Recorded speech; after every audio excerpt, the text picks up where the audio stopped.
Hello guys, എല്ലാവർക്കും grow ടോക്സിലേക്ക് സ്വാഗതം. ഞാൻ ഇന്നിവിടെ പറയാൻ ഉദ്ദേശിക്കുന്നത് ടൈമിനെ കുറിച്ചാണ്. ഞാൻ ഇന്നിവിടെ ഒരു സയൻസ് ക്ലാസ് അല്ല എടുക്കാൻ ഉദ്ദേശിക്കുന്നത്. പകരം നമ്മൾ എന്തിനു വേണ്ടിയാണ് സമയത്തിന് പ്രാധാന്യം നൽകേണ്ടത് എന്നതിനെ കുറിച്ചാണ്. പേഴ്സണൽ ഗ്രോത്ത് എന്ന വിഷയത്തിൽ സമയത്തിന്റെ പ്രാധാന്യം കൂടി ഈ വീഡിയോയിൽ ഇൻക്ലൂഡ് ചെയ്തിട്ടുണ്ട്. സമയം നമുക്ക് എല്ലാവർക്കും ഉള്ള കാര്യമാണ്. പാവപ്പെട്ടവനൊന്നോ പണക്കാരനൊന്നും ഇല്ലാതെ എല്ലാവർക്കും 24 മണിക്കൂറും കിട്ടുന്നുണ്ട്.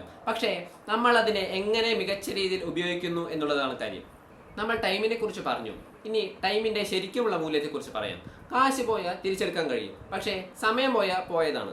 സക്സസ്ഫുള്ളായ ആളുകളുടെ സമയം അവർ മികച്ച രീതിയിൽ ഉപയോഗിക്കാൻ കഴിയുന്നുണ്ട്. അതുകൊണ്ട് തന്നെയാണ് അവർ സക്സസ്ഫുൾ ആയത്. ഇനി സമയത്തെ എങ്ങനെ ഫലപ്രദമായി ഉപയോഗിക്കാം എന്നതിനെ കുറിച്ചുള്ള കുറച്ച് ടിപ്പുകൾ പറഞ്ഞുതരാം. ടിപ്പ് നമ്പർ 1, ഇമ്പോർട്ടൻറ്റ് ഗോൾസിനും ടാസ്കിനും ഫസ്റ്റ് പ്രയോറിറ്റി കൊടുക്കണം. പക്ഷേ നിങ്ങളുടെ ലക്ഷ്യം വ്യത്യസ്തവും ക്ലിയറുമായിരിക്കണം. അതുമാത്രം പോരാ, ഡെയിലി ആക്ഷൻ പ്ലാനും വേണം. Tip number 2, avoid distraction. അതായത് ഇപ്പോഴത്തെ എല്ലാവരുടെയും ഡിസ്ട്രാക്ഷനാണ് സോഷ്യൽ മീഡിയ. അത് നിങ്ങൾക്ക് ഗുണം ചെയ്യില്ലെങ്കിൽ എന്തായാലും ഒഴിവാക്കേണ്ട ഒന്നാണ്. ഇനി ടിപ്പ് നമ്പർ 3, എല്ലാ ദിവസവും നിങ്ങൾ പ്ലാൻ ചെയ്യണം. എല്ലാ ദിവസവും പ്ലാൻ ചെയ്യുന്നതിലൂടെ നിങ്ങൾക്ക് തന്നെ മനസ്സിലാവും നിങ്ങൾ എത്ര പ്രൊഡക്റ്റീവ് ആണെന്ന്. ഈ ടിപ്സ് എല്ലാം നിങ്ങൾ ഉപയോഗിക്കുകയാണെങ്കിൽ നിങ്ങളുടെ സമയത്തെ നിങ്ങൾക്ക് മികച്ച രീതിയിൽ തന്നെ ഉപയോഗിക്കാൻ കഴിയും. അപ്പോൾ ഈ ഒരു വീഡിയോ ഇവിടെ കൊണ്ട് അവസാനിക്കുകയാണ്.